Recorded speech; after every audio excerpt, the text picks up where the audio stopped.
did Prana come to life? Prana was a heart expansion quest for myself that I am now able to share with the world. It started just over a year ago on a travel experience in Argentina where I got a magical That's great. notification from God, and he basically tapped me on the shoulder and he said, "Hey buddy, it's time to open your heart, it's time to expand your heart," you know. And a lot of synchronicity started happening after that event, and I ended up walking around in Argentina eating empanadas. And very popular, traditional. Yeah, absolutely, right. And I was eating empanada, and I see a book that said "Chakras: A Guide to Heart Opening." I wasn't a spiritual person. You don't? Not even a little bit. Oh my God. And I didn't know what chakras were or prana, but it was the only book in the whole store that was in Spanish, and it was in the middle of the aisle. And I see it, and I said, "Oh wow, I should pick this book up." So I did, and it began this journey. Because one of the first words that I found in this book that really intrigued me was prana. And I was just thinking I'll name my cat Prana because I had a 2-month-old nameless cat. And I said, oh, maybe we just name him Prana. But I didn't. I named him Loki. I love that name. Thank you. I come back to Austin and I decide, hey, you know, I want to start a business that's less for me, like many of my other businesses. I want to start something that will build a community and really strengthen, you know, love and expand love in Austin. Deep meaning. Absolutely. So I kept hearing this word again. I heard it again in the airport, prana. And when I looked into it, it said such a magical description. It said prana is the river of energy that flows through each one of your chakras and out into the world through your senses, through your sense perception. And I had to read that back about 3 or 4 times because it was interesting. I said, wow, like, this is amazing. The restrictions we have in our energy centers, our vital organs, where our chakras are, really depict how we perceive the world, our sense reality. So, you know, I just really liked the word. And when I was intending to start a business, I was going to start a crystals and flower shop. Okay, yes. Shop. It wasn't going to be a smoothie shop. Okay. Yeah, but because it's connected with chakras. Exactly. Yeah. Right. So I found this building, and my realtor told me, no, you don't want this building. It's old and it's dilapidated, and they need to tear it down and build a new one. And I said, no, I want this building, and it's going to be a smoothie shop, not a plant shop, and we're going to call it Prana Café. And as soon as I spoke those words into existence, the universe just had a magical way of creating it all effortlessly. Wow. All the people that I needed, everyone just absolutely miraculously just came together. You know, we needed a website. A girl just appeared and said, oh, you're gonna need a website. I'm gonna start working on it for you. I needed smoothie recipes, which I was concerned about because I don't know much about smoothies except for I love them. Okay. And I meet this girl the very next day, and she's like, oh, I'm writing a book about smoothie recipes. Let me help you. She shows up at my house Monday, and we start cracking down and building smoothie recipes. And it was just miracle after miracle after miracle. It's a miracle. That's beautiful you say. This is a miracle. Yeah, I think it's the universe, you know, hey. Absolutely. You're in the right path. Something happens when you open your heart and when you surrender. And that's you trust, you radically accept everything that's for you. Something magical happens and synchronicities start to appear and the things you want start appearing in your life.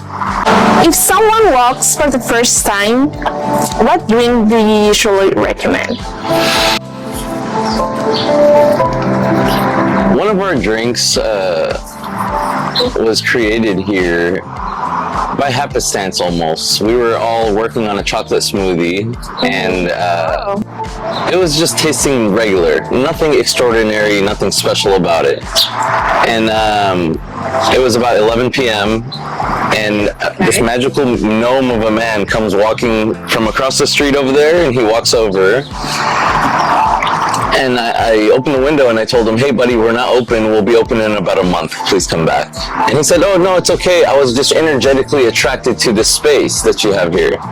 And I thought that was very interesting. I said, oh, you're just, okay, come around. So we stood here and we spoke and we talked for about 30 minutes. And in our conversation, he asked me, he said, do you know what kind of plant this is? And I said, yeah, this is jasmine. And he said, yes. And he proceeded to tell me the history of jasmine, how it's been used in monarchies, how it opens our crown chakra, how its euphoric effect really uplifts and makes us feel well. And I resonated with that because I love the smell of jasmine so much. And I had hundreds of jasmine laying around that we didn't use because all the plants here were donated to us. And I told him, hey, why don't you take one of these jasmine plants? And he was astonished. He said, wow, you're just going to give me this, a complete stranger? And I said, yeah, of course. So I gave him a jasmine plant. He told me, let me give you something in return. And I was like, okay, sure, you know. At first I was like a little reluctant, like, old hippie guy, you know, big mushroom chain, big beard, do I want it? You know, I was like, I don't need anything, it's okay. And he said no. He opened his backpack and he said, you should take this. And he's like, would you like to do a cacao ceremony with us? And I told him, wow, I've been working on a chocolate shake all day and we haven't got anything successful. Of course I'd like to try your cacao ceremony. And not only that, I will name our chocolate shake the cacao ceremony. And that's the drink I encourage people to try when they come here. It's a very special blend of Vitex and really beautiful spices that we use in our cacao. And it was just, the conception was just really also very magical. It's an amazing protein shake, and it's a make you feel good kind of drink. Oh my gosh. And he tried that one? 5 minutes after we started together, we had a remarkable protein shake, and it's one of our best sellers now. Every smoothie and drink that we created really had a beautiful story, a lot of intention, you know, because, you know, it's the chakras that we're talking about. So we want to make sure that every smoothie that we make nourishes that vital organ that's found at the energy center where the chakra lies, so we can replenish, nourish, and then open that chakra up, you know, and call it placebo effect, call it what you want. There's something very, very powerful about, you know, believing in something and understanding something. The more your awareness is expanded, the more your body will receive that. So, you know, when you order a I love smoothie with the intention of opening your heart, you better believe that that's going to have a profound effect. That's a mentality.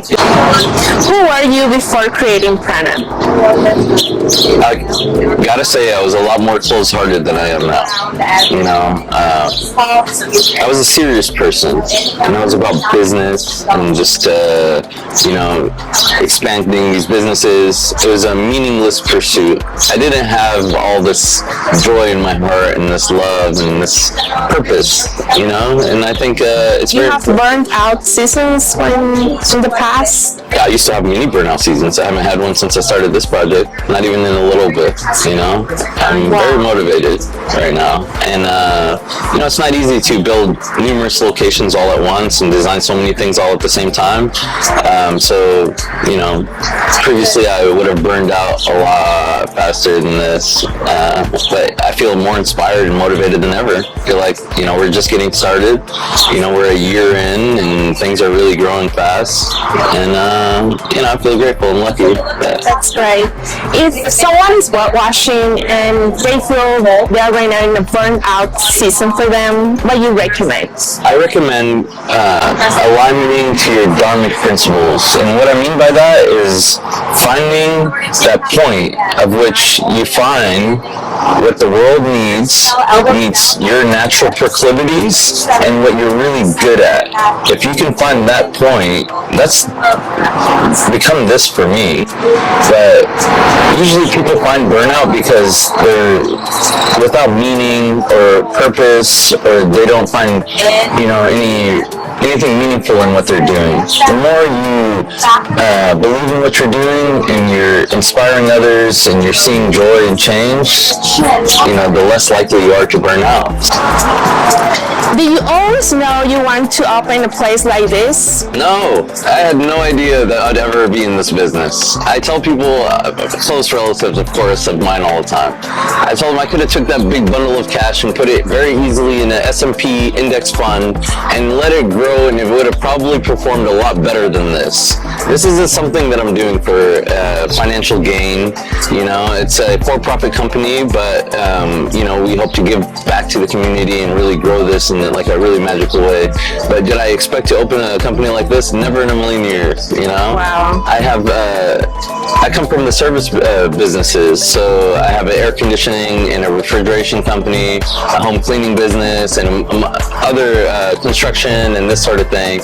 So I was brand new to hospitality and to food service. When we started this, I didn't know like regular terms like PAR and you know, how to organize food and how to do any of this. But you know, we just really figured it out as we went rapidly, and now I consider myself, you know, in love with this industry. Hospitality industry, yeah. Yeah, I absolutely love it. It's really beautiful. In service with others. Being in service to others, yes, and providing a space where people can really, you know, connect to each other. It's been awesome. Priceless, yes. What's been the most special moment you have experienced here? Oh, wow. Most special. Thank you. Because you have a lot of stories, Yeah. but the most special. I got a letter from, I've been getting a lot of people write beautiful letters to me, handwritten letters recently. You like it? I don't know. It's not something that I'm used to. I'm 36 years old now, and I'm not in the pursuit of fame or, you know, getting any attention. I feel like I'm past that age, but it's the first time that I received this type of praise, and it's unusual. And I had a letter the other day that was really sweet, and it really took me back because, you know, we're building so many locations and we're doing so much right now. I'm in a little bit of a tunnel vision where I'm really focused on what we're doing, and it's hard to take a step back and see what we've accomplished so far. Yeah. But this letter was beautiful. She said, "Thank you for the ripples of healing that you're bringing forth to the world, and thank you for all that you're doing, and we truly feel the magic that you're, you know, putting out, and we support you wholeheartedly." And yeah, it was a beautiful moment because I got to, you know, really appreciate and receive this. You know, I got to be still and really take it in, and then that was a magical moment for me. Cool or hot coffee? I'll take a hot coffee on a hot day. I love a hot. We have a barista here named Elena. Elena came from Foxtrot. She's been with us since we opened. She is a true gem of a human, a beautiful soul, and I love the way she makes her lattes. And I will drink them hot and 100 degrees. That's Texas. How do you want people to feel when they visit Prana? Yeah, that's a good question. Thank you. I really like for people to feel authentically. You know, I think that's the most magical thing that you can do is be yourself. You know, and whoever that is, and be yourself completely. The more that you can be yourself, the more that you'll be received and loved for who you are, and that's really what we all want. You know, we want to, you know, we want to give love and receive love, and the more authentic we can be, the easier it is. The easier it is, and you can connect with people that way. So if I have one answer to that question is come and be yourself. Come in your authentic self, and we accept you and we love you exactly how you are.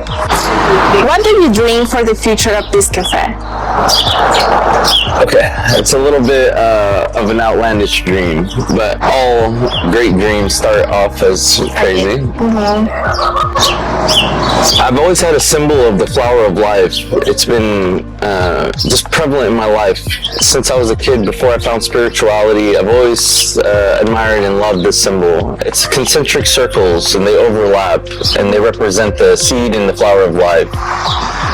The way that we're expanding Prana is we're building one location on each concentric circle, and each node where each concentric circle intersect, we want to build a location. The future of where I see Prana is I want to create these Prana grids in every city in America, and I want to build hundreds of locations all throughout the country, and each one of them will be a field that raises the consciousness of the entire city. Because something happens when we grid a city and we come together through heart coherent, synchronized meditation between each location every day. We can truly raise the vibrational field and consciousness in our city and our place of living. And you know, what more does the world need right now? You Yes. know, we're seeing these low vibrational states, like people operating in shame and guilt and apathy and all this, you know, lower vibrational stuff. Well, there's a beautiful place in love and creation and joy that I think that we can achieve if we operate from our highest vibrational self. And that's my mission. And that's the future of Prana, is what I see. And how you feel Austin as a city? Like, what you think? Like, keep Austin weird? Like, I love this town. I've been here for 15 years. Yeah, and it's a big city now, and it's grown a lot since I've been here. But it still has that small town charm. It still has that love and the hospitality, and you can feel it when we speak to each other. You can see it. You can see it often in the vibe of the town. And we want to keep this weird city. And this isn't a normal coffee shop. This is a weird coffee shop. And I want to be part of the, you know, what brought Austin special. I want to be a part of that. I think that that's a beautiful thing. And then we shouldn't just completely let that go. well, you are already part of that. Yeah. What have you learned about yourself through this journey? Oh, wow, that's a cool question. I think you have a lot to say. Yeah, I appreciate it. I've learned a lot about myself. Patience is one thing that I realized that I didn't have a lot of, and it's given me a big opportunity to, you know, expand the amount of patience I have. How do you care of your own mental and emotional balance? That's a cool question too. Yeah, how do I take care of it? Yes. I'm a workaholic, so that is a struggle for me. I work 16 to 20 hours a day, and yeah. When you just sleep? I don't sleep very much. Even when I'm sleeping, I'm still Thinking about designing or figuring things out or building stuff. So yeah, but I get a lot of joy in my work, you know, so it doesn't feel so much like work. Yes. And whenever that's the case, then it's a lot easier to avoid burnout and fatigue. I have beautiful friends, not a lot of them, a small amount of them, but they're all so amazing, and that's how I recharge and I take care of my emotional self. Just being around people that I truly love, this really refills my batteries and, you know, the way that I need it. If you could leave a message to your younger self, what would it be? I would tell myself the same thing God told me recently. It's like, hey, it's not that serious, buddy. Open your heart up. Open your heart up to love. There's a beautiful song that I love, and I don't know the artist's name, but one of the lyrics, he says, love, so you let love in. And, you know, it's a small, you know, you might pass by this lyric, but it's really beautiful because once you expand to love, then you're able to receive it also, you know? And your capacity to love is literally the same capacity that you have to receive it. What is your advice so everyone can expand to love? Yeah, it's keep your heart open, even when you're going through hell, even when things are not going your way. You know, don't close your heart and don't isolate. Open your heart. Always give love a chance. You know, heartbreak is terrible, and you know it shapes us sometimes, but it's also beautiful because of the dynamic polarity in contrast, right? Like, how are you gonna feel how beautiful something is if you haven't felt how painful it is? How are you gonna know the difference? How you're going to value Exactly. when you have it. So it's like love, you know, open your heart. Yes. That's the message I'll give to my younger self, and the message that I hope to relate to others, you know. It's always at the tip of my tongue. I'm constantly preaching this thing. What was missing in your own life that led you to will this? There wasn't such a thing that was missing in my life. It was something that I noticed was missing in the world. Every time you open the news and every time you see what's going on in the world, you see war and you see chaos and you see all this, destruction and all these lies that, you hear in the media. And it was just time for me to take a stance to make change in the world that I want to see. Yeah. So that's what called me to get involved in what I'm doing here. And I think that we all have the responsibility to do that. Some of our capacity might vary in the amount of change that we can provide to the world. But, I'm in a fortunate position where I can build something beautiful and I can share it with the world. And, I think we have a responsibility to do those things. How do you imagine this space 10 years from now? Oh, wow. So long, yeah. I can't even imagine it a year from now, but 10 years from now, and I'm a big believer in manifestation. My human design is manifester. Oh, did you say? Yeah, so... I'm generator. Oh, cool. Oh, we work well together, I think. That's good. So yeah, in 10 years, I see us in several states operating prana fields, and entrusting certain people that have that expansion heart field to be able to inherit and take on, the task of, building this space that, we dream of. And,